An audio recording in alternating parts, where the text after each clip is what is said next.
Donc nous, on est attaché à faire du logiciel libre. On est un fournisseur de solutions numériques. On dispose d'un certain nombre d'autres business units au sein du groupe.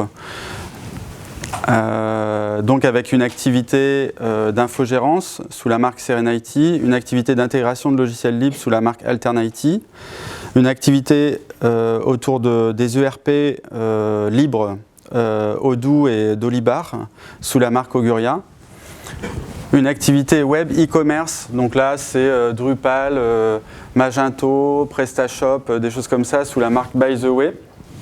Une activité de formation professionnelle autour du logiciel libre principalement, sous la marque Fall4IT.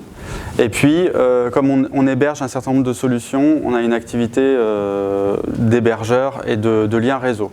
Mais ce qui nous intéresse aujourd'hui, c'est la marque historique, avec le logo vert et violet de l'édition logicielle. Et donc je vais vous présenter un petit peu les différents autres logiciels. Puis après je laisserai la parole, je pense dans l'ordre, c'est Alexandre Delaunay et Walid Nou qui vont vous parler plus spécifiquement de la release 9.2 et de GLPI. Donc on a développé un ensemble, une gamme de logiciels qui sont tous open source. Donc il y en a un qui est issu du projet communautaire GLPI. Donc on y reviendra, mais il n'y a pas deux GLPI, il n'y a pas deux versions de GLPI. Il n'y a pas du code différent, une version propriétaire ou une version open source. Mais on a une distribution et un ensemble de services avec un réseau de partenaires, un peu à l'instar de ce que fait Zimbra avec Zimbra Network, les partenaires intégrateurs de Zimbra. On souhaite développer tout un réseau de partenaires, donc on a déjà un certain nombre de partenaires, qui nous permettent, nous, en tant qu'éditeurs, de rester plus focus sur le développement du produit, de son cœur, et de passer moins de temps à faire les développements spécifiques, et on n'a pas forcément la connaissance de tous les besoins clients, des clients de la base installée. Donc aujourd'hui, c'est vraiment ce qu'on cherche à faire. On développe depuis un certain nombre d'années une solution qui s'appelle Kimios, qui est une gestion électronique de documents. Et plus récemment, on a développé un certain nombre de produits de sécurité, Armadito Antivirus, Uru Mobile et Flive MDM. J'y reviendrai dans la suite de cette présentation. Et ce qu'on retrouve assez central, c'est justement GLPI est un peu la pierre angulaire de toutes ces solutions. Il y a beaucoup de connecteurs entre les différentes solutions. Donc le projet GLPI, je pense que vous le connaissez tous depuis un moment. Sa nationalisation, son nombre d'installations serveurs, ça n'est qu'une estimation. On en reviendra dans la présentation plus tard de ce qu'on est en train de mettre en place pour connaître mieux la base installée de GLPI. Pour nous, c'est un outil décisionnel central de cœur de système d'information. Les systèmes d'information, aujourd'hui, ils deviennent de plus en plus complexes avec une hybridation entre des choses qu'on a chez soi, des choses qu'on loue as a service dans le cloud ou d'autres infrastructures chez d'autres partenaires. Et donc, il devient vraiment très structurant pour une entreprise de disposer d'un outil d'assets et de catalogue de services qui permettent de gérer l'ensemble de son SI. Donc la compatibilité utile, l'inventaire automatisé, la gestion des SI complexes. Donc là, on a mis une petite photo de la carte des partenaires. Donc c'est vrai que les partenaires, pour l'instant, sont encore plutôt européens, mais on a déjà quelques partenaires outre-Atlantique et on cherche à professionnaliser l'ensemble du réseau d'acteurs professionnels qui peuvent amener du service et de l'intégration autour de GLPI. Il faut quand même savoir que GLPI, par exemple, en Amérique latine, est extrêmement utilisé et qu'il y a beaucoup de sociétés ou d'organisations qui ne disposent pas de partenaires, c'est-à-dire quand elles ont un problème sur GLPI, elles ne savent pas à qui s'adresser. Elles envoient des tickets à titre communautaire ou des questions. Et nous, on n'a pas forcément la bande passante pour traiter toutes ces demandes. C'est pour ça qu'on cherche à montrer la base installée réelle de GLPI dans tous les pays, de manière à ce que les partenaires, il y en a plusieurs dans la salle, se rendent compte de l'usage de GLPI dans des pays qu'on ne soupçonne pas forcément, par exemple y compris même en Allemagne ou dans d'autres pays, et s'intéressent à ces marchés. donc s'adresse aux gens qui utilisent GLPI pour leur dire on peut vous apporter du service professionnel sur GLPI. Donc c'est vraiment ça qu'on cherche à développer. Ça prend du temps, ça nécessite beaucoup de temps et beaucoup de moyens pour arriver à faire ce virage, puisque tout le monde était habitué à télécharger, utiliser et puis poser des questions sur les forums, etc. Aujourd'hui, on cherche à mettre en place un relais, ce qui n'empêchera pas toujours de ce même usage pour ceux qui veulent utiliser le logiciel libre comme ils le faisaient avant. Mais en tout cas, on veut surtout que les utilisateurs professionnels de GLPI, les entreprises, mais aussi les SS2I, les ESN, les hébergeurs, tous ceux qui sont des professionnels de l'IT, se rendent compte qu'ils ne sont plus tout seuls sur GLPI et que s'ils ont des vraies prérogatives, des demandes d'évolution, eh bien, ils peuvent s'adresser à un réseau de partenaires qui nous fait remonter ces informations de manière à ce qu'on ne développe pas aussi 50 000 fois la même chose, donc plusieurs partenaires qui redéveloppent un peu les mêmes plugins. Donc on essaye, c'est compliqué, mais on essaye de travailler tous la main dans la main pour faire des belles parties centrales plutôt que plusieurs petits plugins. Donc ça c'est un peu l'historique du projet depuis l'association Indeptnet, depuis le projet initial dans ses toutes premières versions. Et nous, ce qu'on est en train de mettre en place en plus, donc le réseau de partenaires GLPI, avec différents niveaux de partenariat, ça c'est très important. Ceux qui ne veulent pas investir de l'argent auprès de nous pour devenir partenaire, il y a un premier niveau de partenariat qui est juste un niveau de partenariat enregistré, de manière à ce qu'on sache que telle ou telle société de service fait aussi du service sur GLPI. Ça nous permettrait déjà de les connaître et puis par exemple de leur envoyer des news pour leur dire bah voilà, il y a la 9.2 qui vient de sortir avec telle ou telle fonctionnalité. Donc on cherche à connaître tous les acteurs, que ce soit les clients mais aussi des intégrateurs. Ce soir, j'ai appris qu'un intégrateur que je connais depuis longue date fait du service sur GLPI. Ils ne sont pas encore partenaires, donc je les invite à nous rejoindre.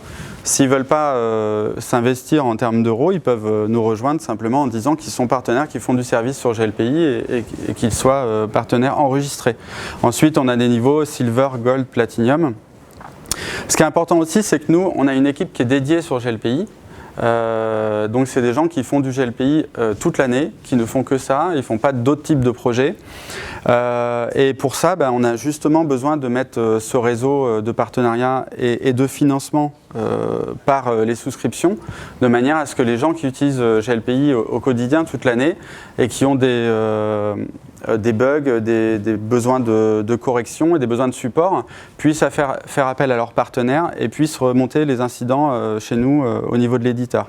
Mais pour que ça fonctionne, il faut mettre en place ce système de souscription et ce réseau de partenariat de manière à ce que nous, on puisse maintenir et développer une équipe de personnes, de professionnels qui s'intéressent que à la roadmap et à l'évolution et à l'amélioration continue de GLPI et de GLPI dans son cœur, c'est-à-dire que cette force de travail ne soit pas utilisée à développer un connecteur spécifique pour un grand client, mais plutôt qu'avec ce grand client, en partenariat avec l'intégrateur, on prenne ce qu'il y a de générique dans son besoin pour l'intégrer dans la roadmap de GLPI et faire que tout le monde soit gagnant, que tous les partenaires bénéficient d'un GLPI qui est toujours de plus en plus fort, de plus en plus exhaustif en termes de fonctionnalité, plutôt que de faire du spécifique qu'on aura du mal à maintenir dans le futur.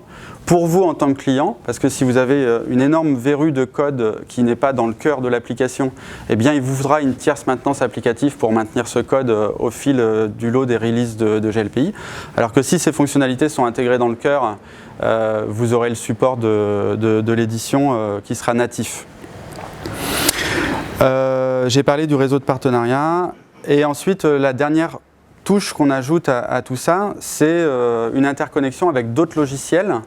Donc en particulier la gestion de la flotte mobile, des téléphones mobiles avec notre solution Flive, qui est une surcouche à GLPI, qui permet de gérer les téléphones Android pour le moment, et on est en train de travailler sur l'agent pour iOS, pour Apple, donc qui nous permettra de gérer les téléphones Android et les téléphones Apple au sein de l'inventaire GLPI, mais avec une interface supplémentaire qui est dédiée à cet usage. C'est dans des pages précédentes, je vous le montrerai. Donc là, c'est un petit focus sur notre outil de gestion électronique de documents. Donc c'est une petite parenthèse, ça fait partie des produits d'édition. On travaille aussi sur l'intégration de la gestion des documents de GLPI dans Kimios. Mais Kimios est une gestion électronique de documents écrite en Java qui dispose aussi d'un client lourd qui permet l'intégration avec Office. Et il y a un certain nombre d'autres intégrations qui ont été faites, par exemple avec des outils de workflow comme Bonita ou Process Maker, avec des outils qui permettent de gérer la numérisation et la reconnaissance de composants dans ce qui est numérisé, la reconnaissance LOCR et la reconnaissance de documents avec un éditeur français qui s'appelle Cofax. Et puis on a aussi fait des intégrations sous forme de Zimlet pour Zimbra et de plugins pour Bluemind pour intégrer la gestion électronique de documents Kimios dans ces deux outils de messagerie collaborative. Et ça c'est très intéressant parce qu'on veut envoyer un nouveau email, on veut prendre un document qui existe dans notre GED, on n'a pas besoin d'aller chercher dans la GED, directement dans l'interface de notre webmail, on va aller faire la recherche dans la GED, il va nous trouver le document et ça va nous le mettre en pièce jointe de notre email. Bien sûr, c'est une gestion électronique qui permet de faire de l'indexation full text. Donc, je vous ai parlé des workflows. Il y a une interface web qui est responsive, qui va s'adapter à différents types d'écrans et de résolution d'écran. On est sur un modèle à souscription. Le code est open source. C'est basé sur du Java. Et ça peut être dans certains cas une très bonne alternative quand par exemple un Alfresco va être un peu peut-être trop lourd, peut-être trop cher aussi. Ça peut être une très bonne alternative à des solutions comme Alfresco ou Nuxeo, ou même des solutions propriétaires de gestion électronique de documents. Ce qui est intéressant, c'est qu'il y a une API qui est très ouverte, donc vous pouvez aussi faire des intégrations avec d'autres briques open source pour aller directement enregistrer automatiquement des documents. Par exemple, on peut le faire avec Odoo, avec Dolibar, avec l'ERP pour aller classifier automatiquement les factures dans Kimios et après les rejoindre automatiquement en fonction des workflows de l'entreprise. Donc c'est un outil très flexible de dématérialisation, de gestion de processus documentaire que je vous invite à découvrir. Il existe depuis plusieurs années, on ne cesse de l'améliorer, on n'est pas très connu là-dessus, il y a beaucoup de solutions concurrentes, mais c'est une très belle solution. Ensuite, on travaille, ça c'est plus un projet de recherche, donc on travaille sur un antivirus open source qui intègre des règles Yara et qui aussi a pour console centralisée GLPI.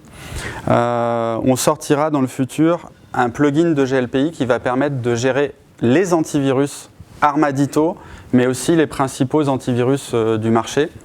Donc l'idée toujours, c'est que GLPI devienne l'outil central du système d'information qui permette au fur et à mesure de gérer son catalogue de services, sa sécurité, sa flotte de téléphones mobiles ou sa flotte de tablettes grâce à Flyve MDM dont je vais vous parler, sa flotte d'antivirus grâce au plugin dont je suis en train de vous parler. Et ce plugin, il permettra, en fait il est déjà développé, il faut qu'on le sèche, qu'on en fasse quelque chose de solide, mais il existe déjà et il permet de gérer actuellement les antivirus McAfee, Kaspersky et Armadito.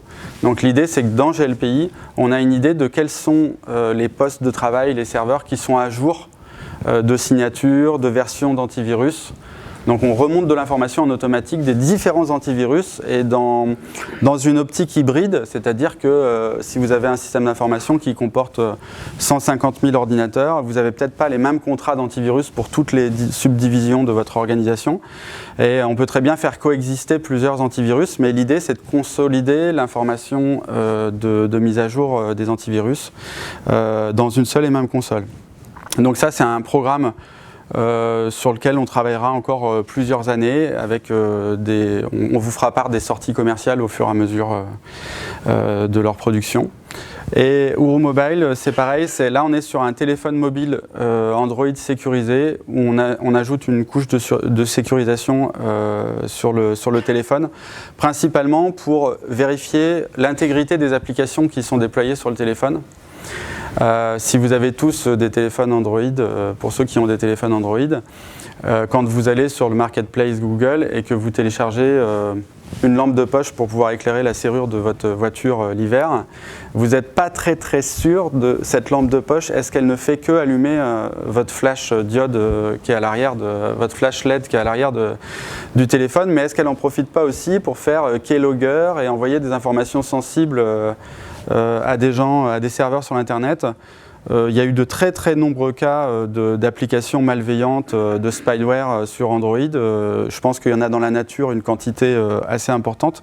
Et nous, l'idée, c'est qu'on a un marketplace où il n'y a que des applications qui sont triées sur le volet et qu'on a une signature, une authentification forte et une signature des composants qui sont déployés sur le téléphone au travers d'un Mobile Device Management, d'un MDM, qui n'est autre que Flive, dont je vais vous parler dans la slide suivante.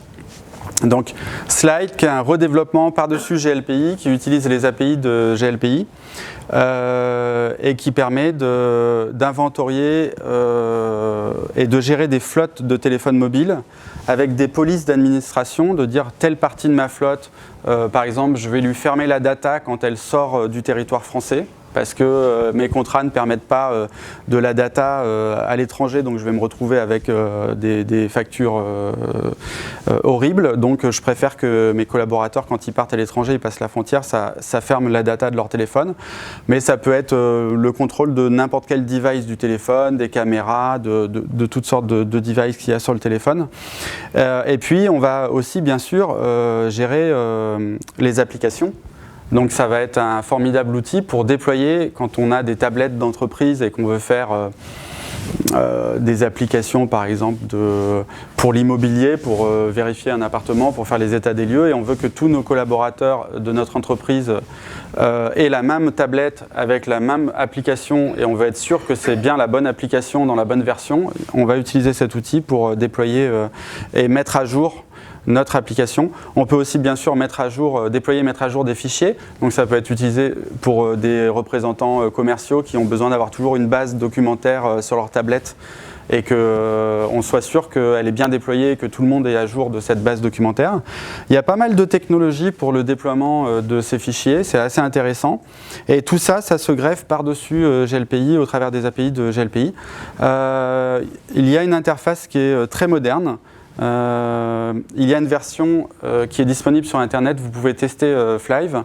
Il y a un serveur, vous pouvez créer des accès, vous pouvez enrôler votre téléphone Android, aujourd'hui seulement Android, mais demain ce sera aussi les téléphones Apple.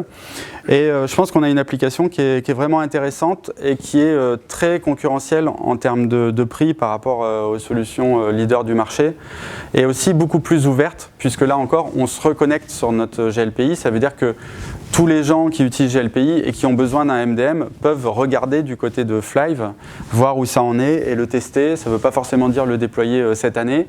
En plus, il ne reste plus beaucoup de mois en 2017. Mais ça peut être quelque chose à étudier pour son SI pour l'année prochaine. Je vais vous présenter donc le travail de l'année de l'équipe, on va dire. Donc les nouvelles fonctionnalités donc de la nouvelle version, donc la 9.2, sortie il y a à peu près une heure. Un petit peu partout. Donc, la première chose sur laquelle je voulais passer un petit peu de temps avec vous, c'est qu'on a, ces derniers temps, assez récemment, passé énormément de temps en fait, à améliorer les performances de GLPI, notamment sur les grosses instances. Là, je vous ai fait une petite capture d'écran avec une instance qui avait 37 000 entités. Ce qui est particulièrement énorme. GLPI a tendance à ralentir au-delà du millier, peut-être 1500 ou ce genre de choses. Et précédemment, la création d'un ticket sur cette instance prenait à peu près 15 secondes. Et après nos optimisations, on est passé à 2 secondes. L'affichage du formulaire d'un utilisateur est passé de 15 à 1 seconde. Et de façon encore plus impressionnante, le sélecteur d'entités que vous avez maintenant en haut à droite donc sur l'interface est passé donc de 40 secondes à attendre que ça charge à 0,5 secondes, et encore c'était dans le pire des cas. Donc on a fait énormément d'optimisations qui ont permis donc de rendre l'application utilisable même sur des très grosses instances. Donc ça passe par les technologies que je vous ai indiqué en haut à droite, donc avec Zencache et APCU, surtout quelques petites optimisations dans le code qui étaient nécessaires, une mise à jour d'une librairie tierce partie qui était très très lente et qui finalement a permis donc, de déverrouiller notamment cette partie-là, le sélecteur d'entité. Et ensuite, les tests ont été faits sur PHP 7 et on a été jusqu'à PHP 7.2 pour vérifier si on avait des améliorations et on les a constatées aussi. Donc là, c'est dans le meilleur scénario avec tous les caches activés. Même si on enlève les caches, on a quand même, sur cette instance-là, des temps de réponse très très acceptables, aux alentours de 3 ou 4 secondes ou ce genre de choses. Et le cache permet de rendre quasiment immédiat, on va dire, l'affichage de la page, quoi. Une petite fonctionnalité, on a ajouté une case à cocher au niveau de la page de login qui vous permet de ne plus être déconnecté au bout de 24 heures et de conserver la session. Au niveau de l'administration, vous avez la possibilité de définir le délai d'expiration de ce cookie pour vos utilisateurs. Bon, je ne passe pas plus longtemps là-dessus. Et je passe, on va dire, au gros morceau. Donc en fait, on a refondu ce qui a été appelé les marque-pages précédemment. On les a renommés en recherche sauvegardée. C'est fonctionnellement quasiment la même chose, mais c'est dans le détail que tout se passe. Alors, tout d'abord, on a transformé l'affichage dans un panneau latéral qui est disponible sur un clic de l'icône et donc ça apparaît, disparaît à volonté. On a surtout ajouté des compteurs automatiques sur chacune des recherches sauvegardées. Alors ça, c'est pas activé par défaut, vous aurez besoin de faire un petit peu d'activation, enfin activer l'action automatique qui est dédiée. La lancer la première fois pour qu'elle fasse qu'elle compte en fait chacun des résultats de vos recherches sauvegardées. On a fait ça ainsi en plusieurs étapes pour éviter que certaines recherches qui seraient très longues soient exécutées systématiquement. Donc la première exécution sauvegarde le temps de recherche pour chacune des lignes. Et si ça dépasse 200 millisecondes, on reste dans un mode non compté. Donc tout simplement, le nombre ne s'affiche pas parce qu'on se dit que ça pourrait ralentir l'interface, rendre l'interface inutilisable. Voilà, donc c'est juste une dernière chose. Vous avez sinon dans le menu principal outils un accès à ces recherches sauvegardées pour les administrer plutôt qu'avant la petite pop-up qui s'affichait. Enfin, il y avait la pop-up qui permettait de choisir et de les afficher. Maintenant, le panneau sur la droite permet de les charger et vous avez un menu dans l'outil qui permet de les administrer. Donc vous retrouverez exactement les mêmes champs que précédemment. Donc, mais le panneau latéral permet donc de l'affichage un petit peu temps réel.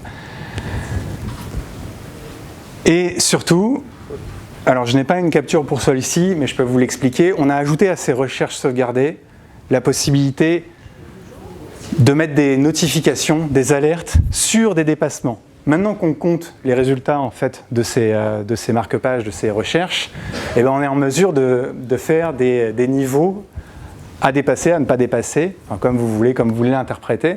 Et donc pour chacune de vos alertes, vous allez pouvoir afficher plusieurs niveaux et envoyer des notifications dédiées quand ce seuil sera dépassé. Donc vous avez la possibilité de faire le seuil, donc vous mettez une valeur par rapport au nombre de résultats que vous attendez, et vous pouvez faire un supérieur, supérieur égal, différent, égal, etc. etc.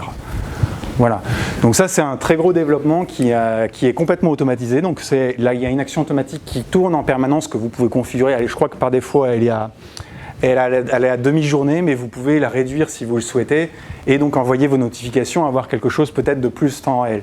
Alors attention évidemment, quand on utilise complètement le moteur de recherche, donc il est comment dire, sollicité pour chacune de vos alertes.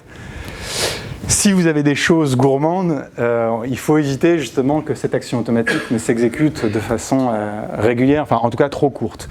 Voilà, et le fait en tout cas peut-être la nuit ou ce genre de choses. Enfin, comme toutes les actions automatiques, vous pouvez définir la fréquence et la plage d'exécution. Et dans le même temps, comme on était en train de toucher aux notifications et donc les alertes étaient intimement liées aux notifications, on en a profité pour refondre le mode de notification et ajouter des canaux supplémentaires. Donc maintenant, au niveau de vos notifications, vous avez la possibilité donc toujours de faire du mail, mais vous pouvez aussi choisir d'envoyer des notifications natives. Donc en fait, c'est l'API des navigateurs Chrome, Firefox et Edge qui permet d'envoyer des notifications directement au bureau. Donc votre navigateur peut être réduit, vous êtes sur une autre application où comment dire, tout est réduit, et bien vous avez quand même la notification qui est envoyée au bureau et qui s'affiche en quart droit ou en bas à droite ou en haut à droite. Et quand vous cliquez dessus, ça vous rouvre l'onglet en question, enfin ce sont les notifications natives des navigateurs. Et dans certains cas, par exemple pour Chrome, le navigateur peut s'exécuter en arrière-plan, même si vous ne l'avez pas lancé vous-même pour aller sur Internet, vous avez toujours, comment dire, la notification qui s'affiche. D'ailleurs, si vous vous abonnez à la notification, GLPI n'a même pas besoin d'être dans un onglet ouvert pour envoyer ces notifications, pour le coup. Voilà, donc du coup on a gardé les notifications mail, on a ajouté les notifications natives et on a mis un ensemble de hooks dans le code qui permettent à des plugins de s'interfacer avec cette partie-là et de faire d'autres canaux. On a un plugin de test pour IRC, je crois, qui traîne.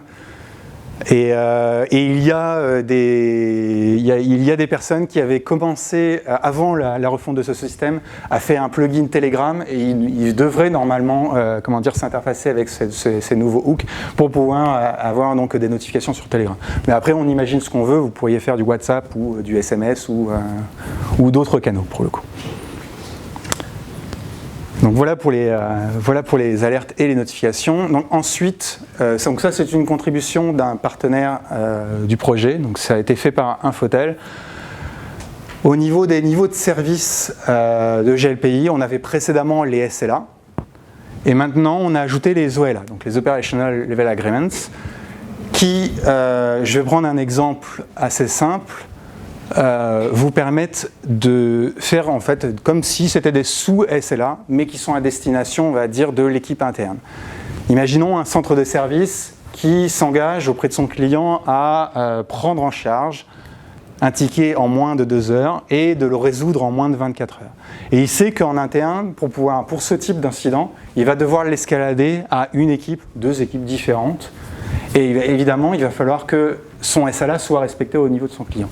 Eh bien, les OLA internes, donc pour ces équipes internes, permettent de suivre, on va dire, les temps de prise en charge et les temps de résolution pour les autres équipes internes, en fait. Donc, on s'engage toujours sur un délai contractuel auprès du client, mais de façon interne, les équipes aussi ont des objectifs à respecter. Et parce qu'il pourrait y avoir par exemple plusieurs équipes à travailler sur un même ticket et il faut que la somme des OLA de ces équipes soit inclue finalement dans le SLA qu'on a vendu donc à notre client pour le coup. Donc du coup, au niveau du ticket, on a donc 2 nouveaux champs qui sont donc les temps de prise en charge et les temps de résolution internes. Ça alourdit légèrement l'interface, encore, au niveau des tickets. Donc on commence à essayer de trouver des solutions pour pouvoir résoudre un petit peu ce problème de formulaire de tickets qui commence à être un peu lourd. Donc on a commencé à sortir des dates dans l'onglet statistique avec une timeline pour voir les objectifs ou ce genre de choses. C'est une première étape. Dans les prochaines versions, on va essayer de trouver des façons de refaire cette interface des tickets, des formulaires de tickets. Voilà, donc ça devrait arriver dans les prochaines versions. Mais en tout cas, voilà, on a donc maintenant ces temps internes qui sont affichés et la timeline qui en découle. Au niveau de cette timeline, donc on reprend un petit peu toutes les étapes, les dates étapes, on va dire, du ticket. Donc on aura toujours la date d'ouverture, la date de fermeture et celles qui sont attendues. Donc le temps de prise en charge, le temps interne de prise en charge, etc. etc.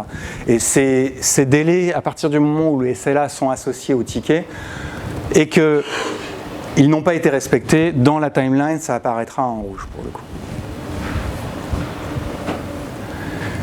Alors une petite amélioration, mais qui était pas mal attendue, au niveau des éditeurs riches qui sont présents dans les tickets, dans le formulaire principal, dans les suivis, dans les tâches, mais aussi dans la base de connaissances, vous n'avez plus besoin d'associer un document et ensuite faire une copie ou ce genre de choses.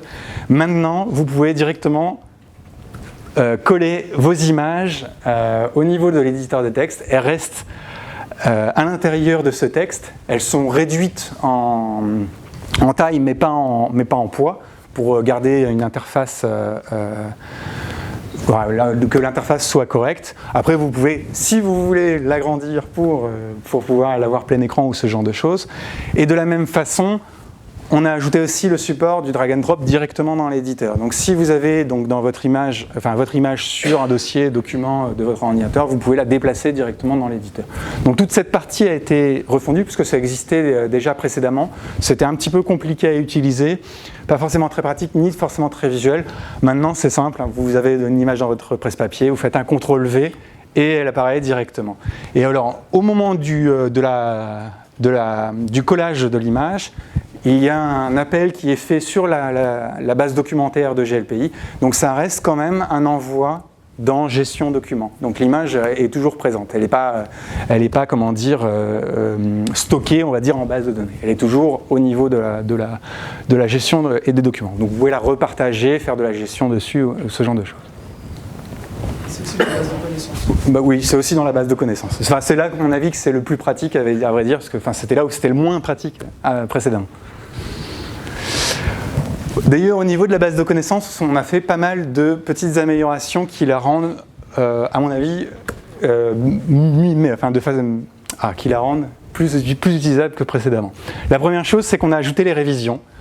Donc, à chaque fois que vous sauvegardez le document de base de connaissances, il y a une nouvelle révision qui se crée. On conserve évidemment toutes les anciennes. Et sur ces révisions, vous pouvez évidemment revenir précédemment, faire de la comparaison. Vous avez un div visuel qui va afficher les deux textes l'un à côté de l'autre et un diff de ces deux textes. Donc vous avez l'ancien, le nouveau et une différence entre les deux.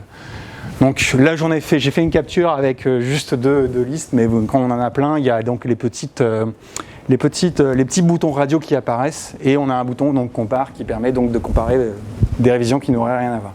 Et donc on a la possibilité de voir une révision tout court et de la restaurer, etc., etc. Ensuite, au niveau de la base de connaissances, on a ajouté aussi la possibilité de la commenter. Comme les suivis de tickets, vous avez maintenant des suivis de base de connaissances, mais en plus, il y a les threads dessus. C'est-à-dire que vous avez un premier commentaire, on peut répondre à ce commentaire et ils vont donc s'imbriquer les uns dans les autres, etc., etc.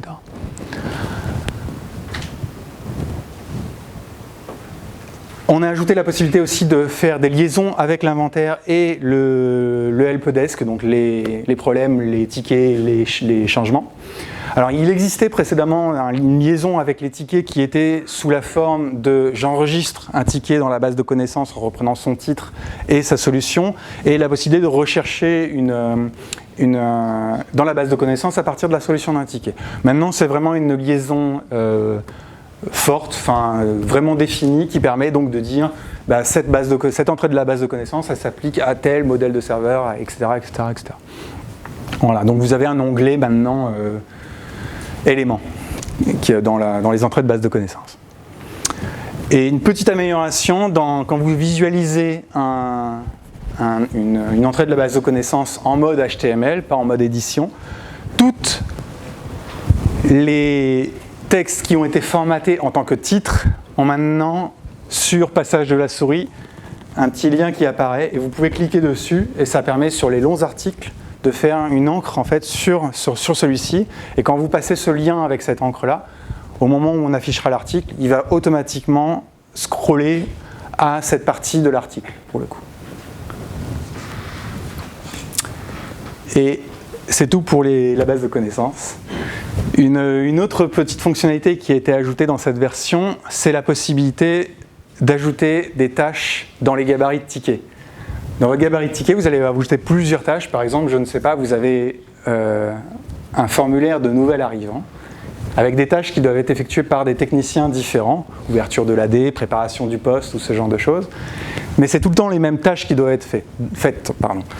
Donc dans les champs prédéfinis de votre gabarit de ticket, vous allez pouvoir définir plusieurs tâches qui vont être automatiquement créées à la création du ticket. Ajouté à la création du ticket. Et donc on réutilise en fait les gabarits de tâches qui ont été ajoutés en 9.1, qui vous permettent de définir le titre, le contenu, s'il est privé, la durée, les utilisateurs et les groupes qui vont être affectés à la tâche. Donc voilà, donc vous allez pouvoir faire une sorte méga tickets avec vos gabarits et qui sera déjà pré-rempli et pré-affecté à des techniciens pour le coup. La seule chose qu'il n'y a pas à l'heure actuelle, parce que c'était un petit peu trop complexe à mettre en œuvre sur cette version-là, c'est que vous ne pouvez pas pré-planifier par rapport à la date du ticket ou ce genre de choses. Donc s'il y a besoin de planification, il faudra toujours le faire manuellement pour le coup. Une question sur les champs obligatoires et les champs nuls. Oui. On a la possibilité de tout cacher. On a une certaine liberté sur le formulaire. Alors, de notre côté, alors, ça n'a pas énormément changé. De notre côté, en fait, pour la plupart des intégrations qu'on fait à l'heure actuelle pour nos clients, les points d'entrée pour les utilisateurs finaux, généralement, sont faits à base de formulaires qui sont faits avec le plugin dédié. Le plugin formulaire. Exactement. Le plugin formulaire génère du texte, Alors, il générait du texte précédemment. Maintenant, sur les dernières versions, vous avez la possibilité de remplir les champs du ticket en fonction de pas mal de choses. Enfin, il y a beaucoup plus de critères qu'il y a quelques mois. Pour le fait d'utiliser le formulaire ne va pas alimenter les statistiques sur le nombre de tickets, sur la partie SLA, sur le niveau d'urgence. Ah si, bien sûr. Que maintenant, avec le plugin formulaire, on a la possibilité de mapper un champ sur une base GPI. Oui, tout à fait. Je vous invite à tester. Alors, on n'est peut-être pas exhaustif encore, mais on a amélioré beaucoup la couverture des champs du ticket pour le coup. Intégré nativement Alors, c'est plus historique. Le plugin est chez nous de toute façon. Et il s'améliore, on va dire, toutes les semaines. Il y a des personnes dédiées à ce travail toutes les semaines et la couverture, on va dire, s'améliore pour l'interfaçage avec les tickets. Et depuis quelques versions, on a le support aussi des changements depuis les formulaires, par exemple. Pour revenir sur la base de connaissances, oui. Y a-t-il avec les effets sur les interfaces de sortie de type PDF ou bien impression sur imprimante? Quelque chose qui a été interfacé? Pas que je me souvienne pour le coup, mais il me semble qu'on avait de façon générale travaillé sur les impressions dans GLPI. Donc du coup, c'est possible qu'il y ait du mieux. Mais on l'avait fait de façon générale pour que par exemple les tickets s'affichent correctement par rapport à précédemment. Donc c'est possible que ce soit beaucoup mieux. Donc on n'a pas travaillé spécifiquement pour la base de connaissances. Voilà. Alors un point qui a été ajouté dans cette version, qui est assez important, c'est que sur cette version-là, on a ajouté donc une case à cocher à la mise à jour et à l'installation, où on demande en fait à nos usagers s'ils souhaitent, nous envoyer, on va dire, des statistiques d'usage. Elles sont complètement anonymisées. Vous pouvez d'ailleurs vérifier ce qui est envoyé à notre serveur et le refuser si vous ne le souhaitez pas, et c'est optionnel.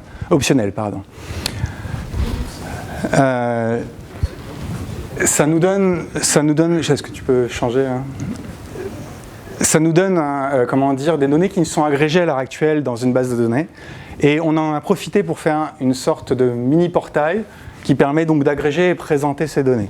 Vous avez donc le nombre d'envois qui étaient faits, les versions de PHP, les versions de GLPI, les serveurs utilisés, les OS, etc., les plugins, le top 5 des plugins utilisés ou ce genre de choses. Donc on envoie vraiment des choses qui sont de l'usage général. Par exemple, on ne regarde pas exactement le nombre d'ordinateurs que vous avez, on va plutôt envoyer une sorte je ne sais plus comment dire, une plage d'utilisation, par exemple de 0 à 500 ordinateurs ou 500 à 1000 ou ce genre de choses, pour avoir, on va dire, des usages généraux. En fait, c'est pour vous comme pour nous, on a besoin vraiment de connaître quel est l'usage, on va dire, de nos versions.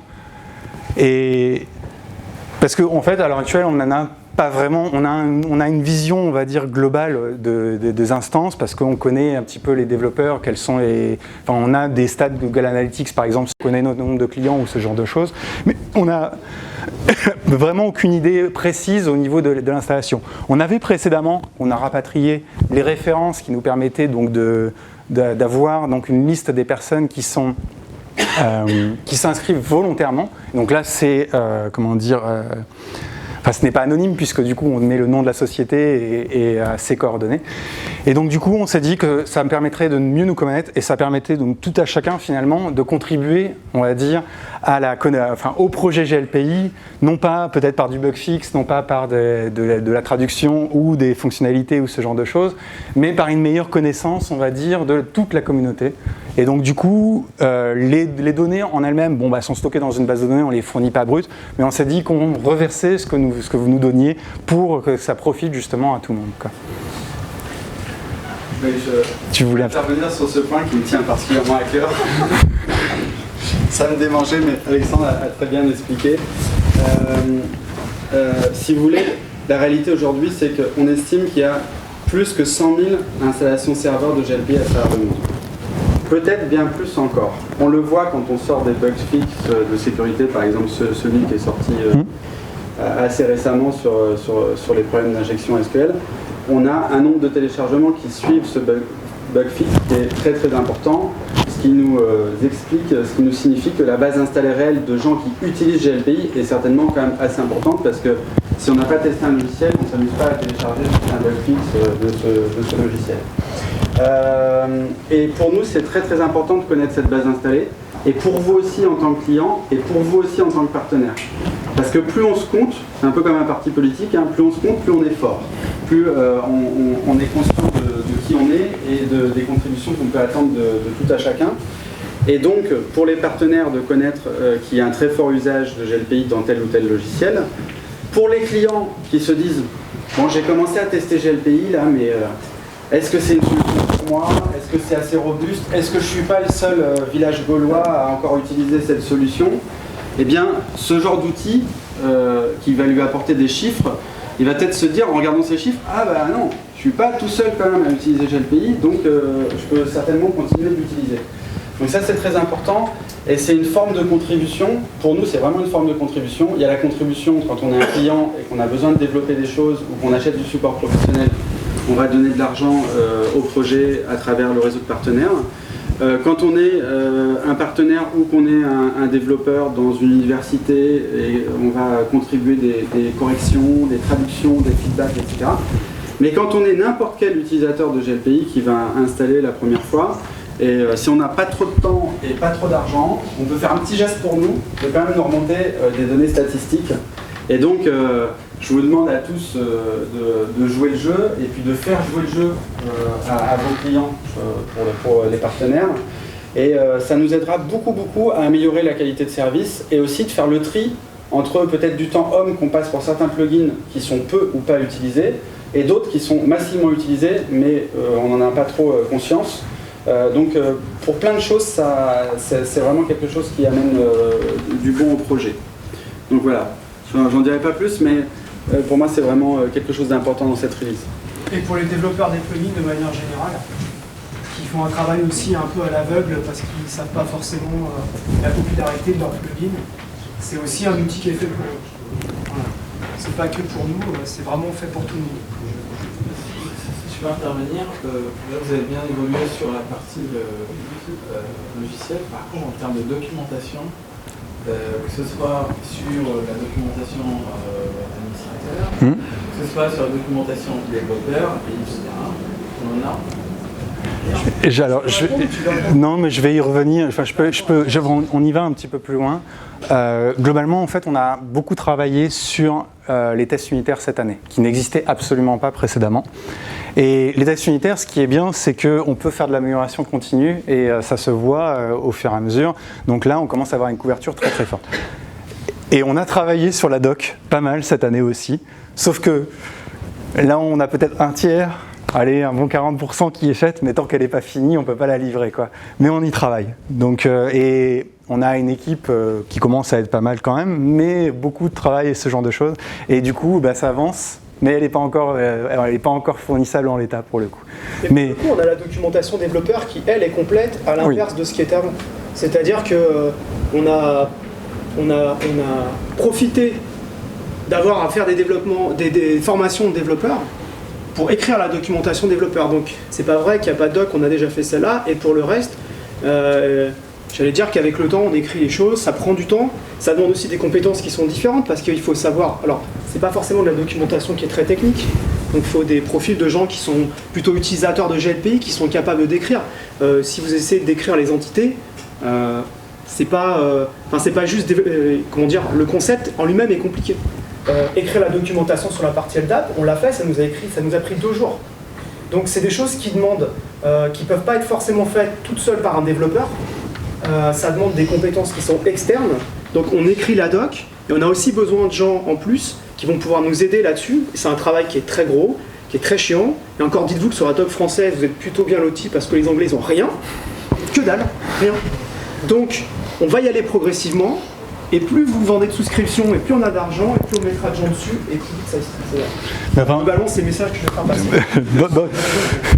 Pour rester sur un point positif, ça avance et je vous promets qu'il y a vraiment, du travail cette année sur ce point-là. Et elle est déjà visible à l'heure actuelle.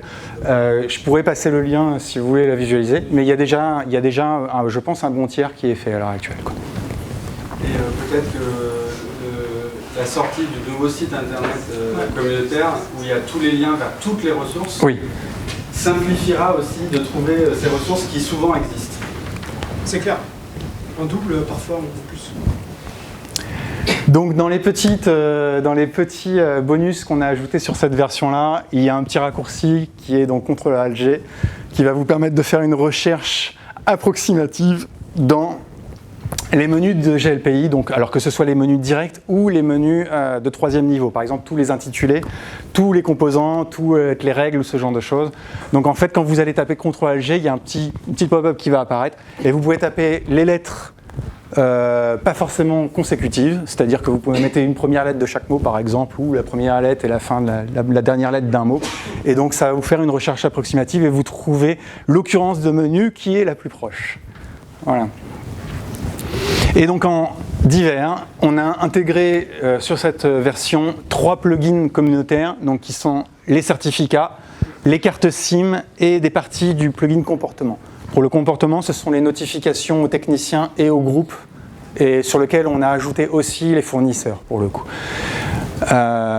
Et donc le plugin certificat et le plugin certificat a été intégré dans le menu gestion et les cartes SIM, je ne sais plus. Composants. Dans les composants. Des composants. Avec les lignes téléphoniques. Les projets et leurs tâches ont maintenant des gabarits.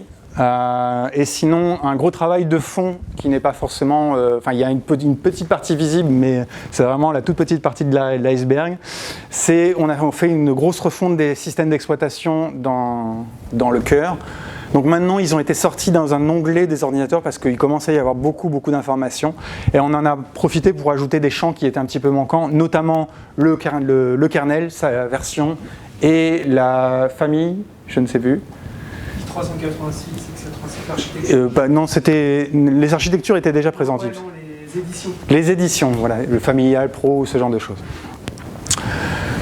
Les liens entre les tickets ont maintenant une possibilité de parent-enfant si vous le souhaitez, donc pour pouvoir faire des tickets composites. Et sur ce point-là, le plugin formulaire donc, peut maintenant gérer plusieurs destinations pour un même formulaire et faire en sorte que l'une soit parente des autres ou ce genre de choses. Donc on permet donc avec un formulaire d'ajouter plusieurs tickets d'un coup et ils sont tous liés les uns entre les autres pour le coup. Au niveau de la synchronisation LDAP, on a un nouveau champ qui nous permet de faire la synchronisation. Avant, on était basé, par exemple, c'était sur l'UID ou sur le, je ne sais plus, Same Account Name pour Active Directory. Donc maintenant, vous avez un champ qui est différent, qui permet donc de changer le login de l'utilisateur sans perdre le lien avec GLPI et donc pas faire de doublons. J'avais mis des notes, mais je ne sais plus quels sont les champs des différents types d'annuaires. Object GUI. Voilà. Donc du coup, plus de doublons en cas de changement de nom ou ce genre de choses. Donc maintenant, par contre, GLPI est requiert une version minimale de PHP 5.6, qui est d'ailleurs les précédentes ne sont plus du tout supportées par la communauté de PHP. Et il est testé quasiment quotidiennement avec les versions 7, 7.1 et 7.2. Donc il fonctionne parfaitement sur les dernières versions. D'ailleurs 7.2 n'est pas encore sorti en stable pour le coup, je crois. Et au chapitre des petites nouveautés, on a remplacé toutes les icônes qui étaient des images avant par la librairie Font Awesome, qui est donc une police en fait, d'écriture qui contient des icônes. Donc on ne la charge qu'une seule fois, et donc par exemple celle-ci et celle-ci, en fait c'est la police de caractère qui les affiche directement. Donc c'est plus lourd à charger en une fois, mais après une fois qu'elle est dans le cache, en fait il n'y a pas besoin de charger les différentes images ou ce genre de choses. Donc ça participe un petit peu à l'optimisation, c'est léger, mais c'est beaucoup plus simple et elles sont généralement beaucoup plus modernes que ce qu'on avait précédemment pour le coup. Et enfin pour finir, on a donc le langage, sélecteur de langage, je ne sais pas si c'est très intéressant pour tout à chacun, mais maintenant c'est une drop-down alors qu'avant c'était une redirection vers les préférences utilisateurs. Et le journal des changements de GLPI est particulièrement énorme encore une fois, donc il y a peut-être des choses que j'ai oublié de mettre dans ma présentation, mais il est disponible si vous voulez le décortiquer. Voilà. Et donc du coup, vous pouvez aller donc soit sur le site de GLPI Project, vous avez les nouvelles qui ont été publiées vers 18h, qui récapitulent un petit peu ce qu'on vient de vous présenter, et sinon le lien direct où sont stockées, on va dire, les archives actuelles. Et merci à vous en tout cas. Je vais vous parler un petit peu tout d'abord de la partie fusion inventory, qui est donc la partie, tout ce qui va concerner la partie inventaire, savoir un petit peu où on en est. Et après, on va regarder un petit peu plus loin pour voir qu'est-ce qu'on va faire dans le futur sur GLPI et sur fusion inventory, pour vous donner un peu des idées de ce qu'on a prévu, de ce qui est sûr et de ce qu'on aimerait faire. Voilà. Donc la situation à l'heure actuelle sur fusion inventory, c'est que sur la partie agent, on peut dire qu'il y a eu une reprise par TechLib. On a des personnes qui sont payées à travailler à plein temps chez TechLib sur la partie agent, et donc qui travaillent, on va dire, en bonne intelligence et qui travaillent en collaboration avec les personnes au niveau communautaire. Donc ça nous permet d'aller plus vite, et ça nous permet aussi pour tout ce qui est contribution, donc amélioration et bug fix pour nos clients, de pouvoir les faire nous-mêmes et de pouvoir travailler, je vais y revenir après, à la fois sur la partie agent, mais aussi sur la partie plugin serveur et à la fois sur GLPI, donc d'avoir un ensemble. Sur la partie serveur, la situation était un petit peu différente, c'est-à-dire qu'on est parti d'un constat où depuis à peu près 2 versions majeures de GLPI, mais surtout la 9.1, le plugin avait peu évolué. Il y a eu 2 versions et c'était assez embêtant pour nous, puisque finalement il y a des bugs qui sont remontés et n'étaient pas forcément corrigés. Pourquoi c'est embêtant? Parce que historiquement, pour pas mal de raisons, on avait une branche TechLib dans laquelle on avait mis en place des contributions de nos clients et on avait aussi fait du bug fix. On avait essayé à plusieurs moments de rapatrier cette branche dans GLPI. On avait commencé, mais le travail était vraiment important. Et depuis à peu près 1 an, on a décidé que, quitte à freezer et à ne plus développer, il fallait surtout ne plus avoir une branche spécifique. Il fallait travailler sur la branche communautaire pour retrouver, comme sur GLPI, un cycle normal de release et faire en sorte qu'à la fois nous et à la fois les autres contributeurs puissent travailler ensemble dessus. Aussi parce que à plusieurs, on est plus fort. Et donc forcément, nous tout seuls, on se passe aussi des avis communautaires et que c'est vraiment dommage pour tout le monde. Donc on a passé 1 an à reprendre toutes les améliorations, les bug fixes qu'on avait sur notre version à nous, à l'émerger dans la version communautaire, à refaire des tests, à continuer à faire du bug fixe, et donc pour pouvoir avoir une version 9.2 sur laquelle les clients à souscription et la version communautaire sont totalement identiques. Pour nous, c'est plus simple parce qu'on ne maintient plus une seule version. Et quand on doit reproduire des bugs et quand on doit corriger des choses, c'est quand même beaucoup plus facile pour reproduire et pour corriger. De la même manière, c'était aussi assez compliqué d'expliquer aux clients qu'en fait, c'est un outil open source, mais qu'on a une branche à part pour X raisons différentes. Voilà. Donc là, ça nous a pris 1 an. Ça a été assez compliqué à faire parce qu'on avait fait pas mal d'évolutions, mais le résultat est vraiment bien puisque finalement maintenant, la version communautaire contient à la fois toutes les évolutions qui avaient été faites au niveau communautaire plus les nôtres. Voilà. Donc c'est plutôt, on est plutôt content de ça puisqu'on reprend en fait le même cycle de développement que GLPI. Et l'autre chose qui est importante aussi, c'est qu'à travailler tous les jours à la fois sur GLPI et Fusion Inventory, on peut faire en sorte que là maintenant on sort GLPI on a fusion inventory en même temps, le plugin qui va être sorti. Et donc ça, c'est quelque chose qu'on n'avait pas forcément avant tout le temps, parce que on avait des cycles un petit peu déconnectés. Donc on a fait des améliorations sur tout ce qui est gestion des tâches. On s'est aperçu, par exemple, sur le télédéploiement, quand il y a énormément de postes, que préparer des jobs d'exécution et en même temps faire les demandes d'exécution sur les machines, c'est quelque chose qui était extrêmement long.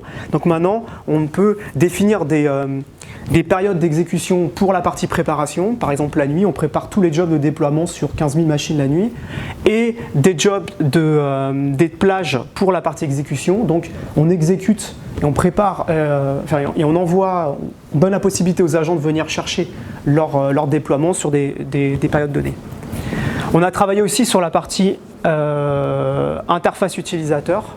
Donc là, sur la partie tâche, on a travaillé sur la représentation graphique, sur la manière de rafraîchir les données, la manière de présenter les données, etc.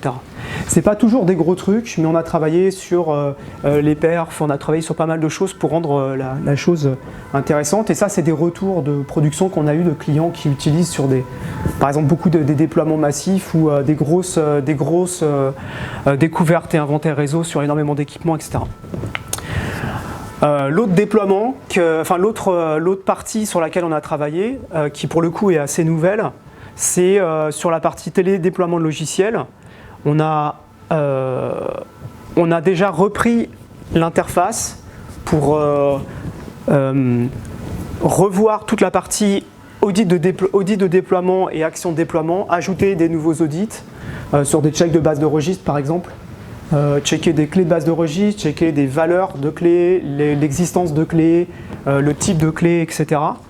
Et sur les actions, on a aussi revu un petit peu les choses pour pouvoir remonter les logs d'exécution par exemple de commandes. Souvent le retour qu'on avait c'est ça marche bien mais c'est un peu une boîte noire. On n'a pas les retours, on ne sait pas trop ce qui se passe, donc voilà, on a travaillé sur ces aspects-là. À la fois autant sur la partie agent pour remonter les infos que sur la partie serveur pour pouvoir les agréger et les présenter. Et la chose qui est vraiment nouvelle, c'est qu'on a travaillé sur un mécanisme d'interaction utilisateur. Ça c'est pour l'instant spécifique à Windows. Et donc ça va permettre de pouvoir afficher des boîtes de dialogue à l'utilisateur pour pouvoir lui demander par exemple de confirmer un télédéploiement. Oui, je suis d'accord pour déployer ou je veux redéployer plus tard. Et ces actions peuvent intervenir après les audits, donc avant le télédéploiement, après le téléchargement, à la fin du processus, ou alors si, par exemple, problème de téléchargement ou problème d'exécution d'action. Donc on est capable d'intervenir et d'interagir avec l'utilisateur, et au niveau serveur, on va savoir que, par exemple, l'utilisateur a cliqué sur OK, ce qui a entraîné le passage à l'étape suivante, ou que l'utilisateur n'a pas répondu dans le temps imparti, donc la boîte de dialogue s'est fermée, donc le comportement qui était attendu était par exemple je passe à la suite du télédéploiement, ou je reporte à plus tard, ou j'annule le job de déploiement. Donc ça c'est pour l'instant spécifique Windows, on n'a pas eu le temps de regarder encore sur la partie Linux et macOS comment faire. C'est implémenté côté serveur, côté agent, côté serveur le code est terminé, on finit les revues et ça sera pour la prochaine version majeure, du plugin. Donc sur la partie GLPI, pour revenir un tout petit peu sur ce qu'Alexandre a dit, il y a un travail de fond qui n'est pas très visible par les utilisateurs et pourtant extrêmement important. Je pense que beaucoup l'ont vécu, on télécharge une nouvelle version, par exemple mineure, et il y a des régressions. C'est dû au fait que historiquement il n'y a pas de test unitaire sur GLPI, et donc c'est quasiment impossible quand on touche à quelque chose d'être sûr à 100% qu'on ne va pas faire une régression. Mettre des tests unitaires sur du code qui pour certaines parties a plusieurs années, voire même plusieurs dizaines d'années, c'est compliqué parce que le code n'est pas forcément fait pour faire les tests unitaires, et parce qu'écrire les tests unitaires, ça veut dire aussi comprendre ce que faisait le code, toutes les fonctionnalités du code, et ensuite les implémenter dans l'outil de test unitaire, les vérifier, voire modifier après coup les tests unitaires, parce que forcément le test ne couvre pas tous les cas, et donc voilà.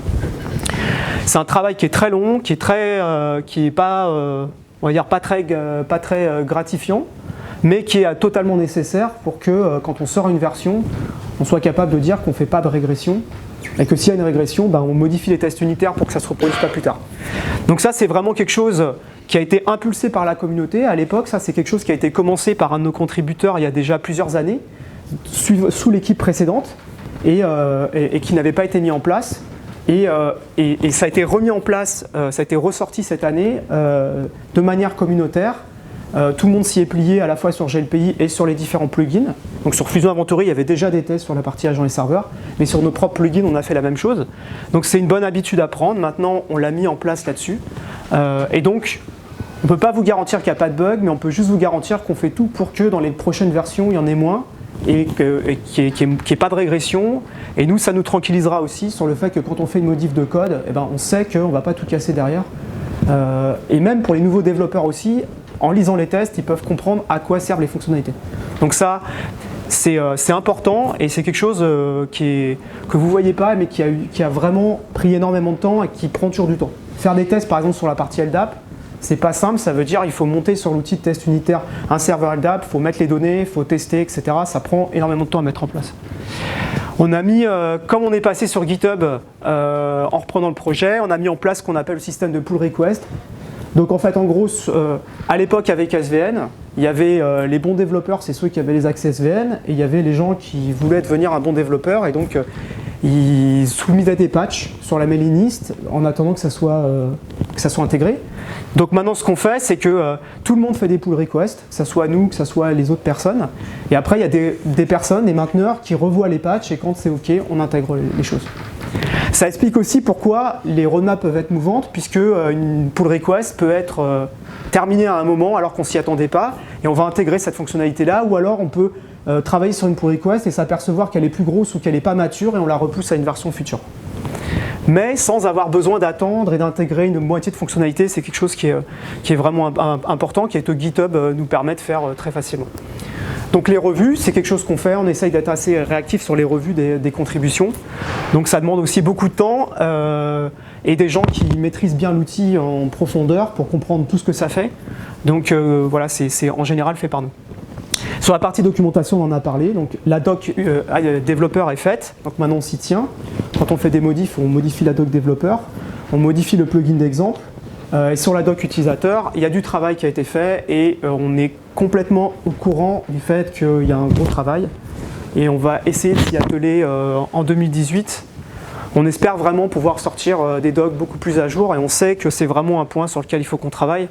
Mais ça ne demande pas que des compétences de développement, ça demande des compétences un peu plus littéraires, des gens qui savent écrire et qui savent expliquer. Donc c'est pas si simple que ça. Voilà.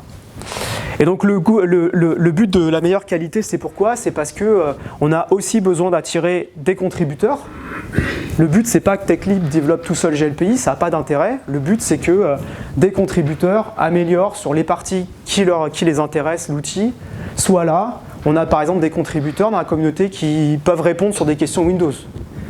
Ça paraît bête, mais par exemple, nous, on n'a pas de compétences sur 2IS, on n'a pas de compétences sur Windows de manière générale. Et quand on a des questions comme ça de gens dans la communauté, on les passe à des gens qui, eux, ont des instances en production sous Windows et qui sont capables de répondre sur pourquoi le SSO ne marche pas, pourquoi ceci, cela, etc. C'est pas qu'on ne veut pas faire du Windows, c'est juste que dans le cas de GLPI Network, on met plus en avant la partie Linux. Et donc sur la partie Windows, on a des gens dans la communauté, et donc on s'appuie sur eux, et eux-mêmes envoient des patchs et font des modifications pour que ça marche. Donc forcément, quand on met en place par exemple des caches au niveau GLPI, on demande aux gens qui sont sous Windows de tester, de regarder comment ça marche pour valider les choses. Donc c'est un travail entre la communauté et TechLib. Et meilleur sera la qualité du code et plus facile ça sera pour nous de pouvoir attirer des gens pour travailler sur le produit.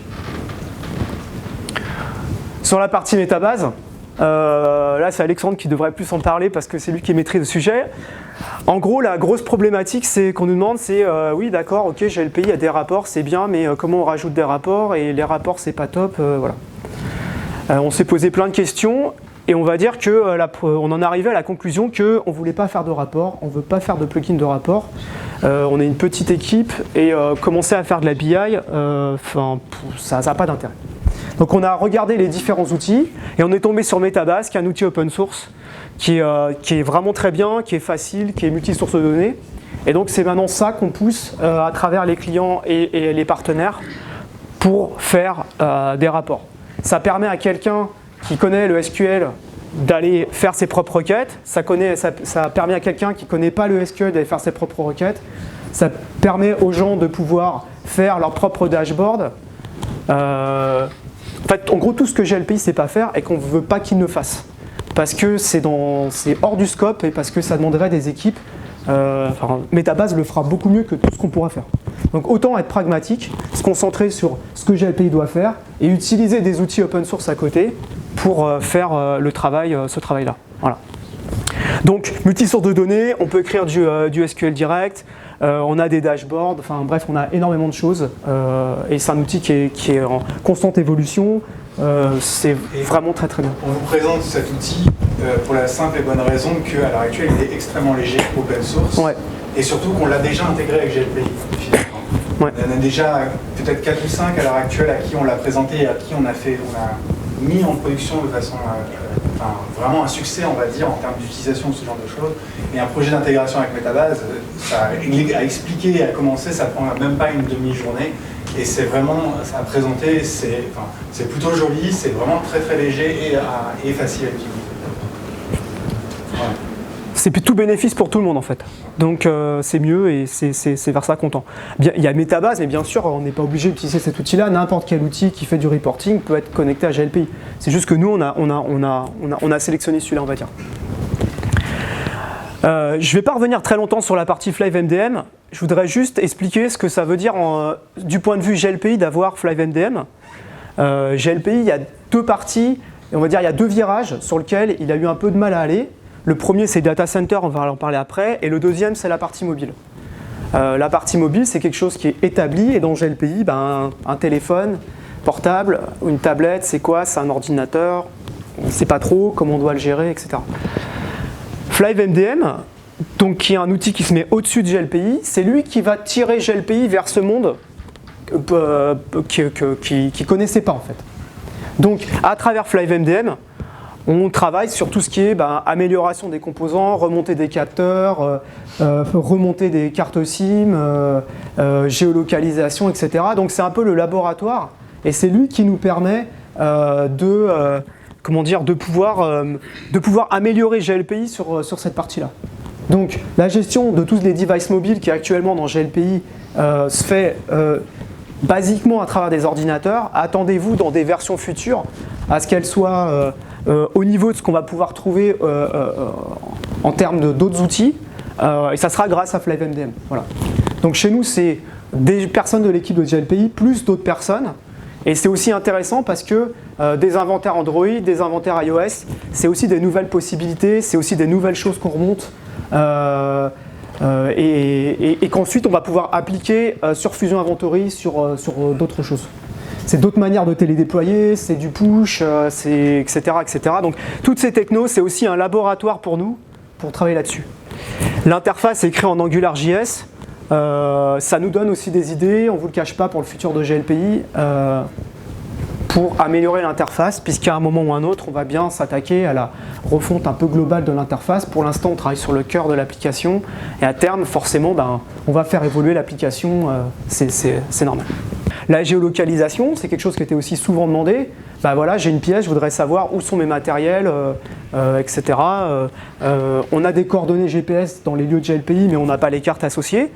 Encore une fois, attendez-vous à ce que dans des prochaines versions de GLPI, on ait des cartes, on ait de la géolocalisation, et tout ça, ça arrivera à travers cet outil. Ça sera dans le cœur de GLPI, mais ça sera amené par cet outil. Voilà. Donc sur la partie Armadito, je ne vais pas aller plus loin. Encore une fois, c'est pareil, une partie des aspects sécurité vont être tirés à travers Armadito, sur les antivirus, comment on les gère, ce que ça veut dire, des dashboards de sécurité, etc. Ça viendra à partir de là aussi. Plus d'autres projets qu'on a pu faire. On a travaillé sur des projets comme le projet Prélude, sur lequel on a travaillé une partie des fonctionnalités qu'on vous a présentées ont été poussées par ça. Donc il y a plein de choses qui rentrent en compte et qui font en sorte que dans le futur, il y a ça va tirer de pas mal d'endroits différents et ça va nous permettre d'améliorer ça. Donc pour juste vous donner quelques idées pour finir là-dessus, il y a des choses qui sont sûres, c'est la gestion des data centers. Ça, c'est le gros manque. À chaque fois, on nous le dit, comment on gère une baie, comment on gère un châssis, comment on gère un PDU, tout ce genre de choses. Ça y était pas, pour des raisons historiques, parce qu'on n'a jamais eu le temps. Et là, on sait que ça sera dans la version 9.3. Voilà. Au moins en niveau GLPI. Donc, ça veut dire qu'on va travailler sur des pièces, localisation des baies sur des pièces, etc. On va essayer de travailler aussi donc, sur la partie ticket, comme l'a dit Alexandre, retravailler un petit peu sur la partie ticket en elle-même où il y a beaucoup de choses, beaucoup d'informations, essayer de simplifier. C'est quelque chose qui est important pour nous, simplifier, enlever des onglets quand on peut, ce genre de choses, pour que ça ne soit pas juste l'inflation, mais qu'on se pose un peu pour essayer de comprendre qu'est-ce que les gens utilisent et qu'est-ce qu'on peut faire avec, en fait, pour améliorer les choses. Il y a la partie solution qui est actuellement dans GLPI encore un peu basique. On a plein de pistes et il y a aussi des gens au niveau communautaire qui veulent travailler dessus. Donc on peut certainement s'attendre à ce que sur la partie 9.3, ça soit dedans. Voilà. Sur la partie Fusion Inventory, sur la partie serveur, on va continuer à travailler sur le nettoyage du code, sur la partie graphique, etc. Et sur la partie agent, il y a une version 2.4 qui va sortir, sur lequel on va commencer à travailler sur de l'inventaire à distance de machines Windows, donc sans agent, à travers le protocole WMI. Et on va déprécier le support de certains OS comme les Windows XP, certainement des Solaris 8 et 9 et certainement des macOS inférieurs à 18. Ça ne veut pas dire que ça ne marchera plus, ça veut juste dire qu'à un moment, quand on nous remonte des bugs sur Windows XP, autant que les personnes migrent, parce que ça nous demande d'avoir des machines Windows XP, de tester, ça nous demande du temps pour des OS qui sont de toute manière plus supportés. Bon, les Solaris, de toute façon, Oracle a annoncé globalement la fin du support, donc Solaris 8, c'est assez vieux.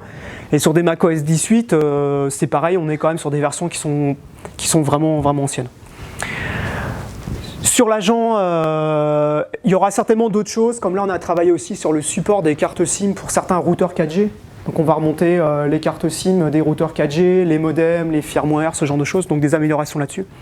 Et sur l'agent 3.0, la communication se fera à travers le protocole JSON, donc plus de compatibilité avec OCS.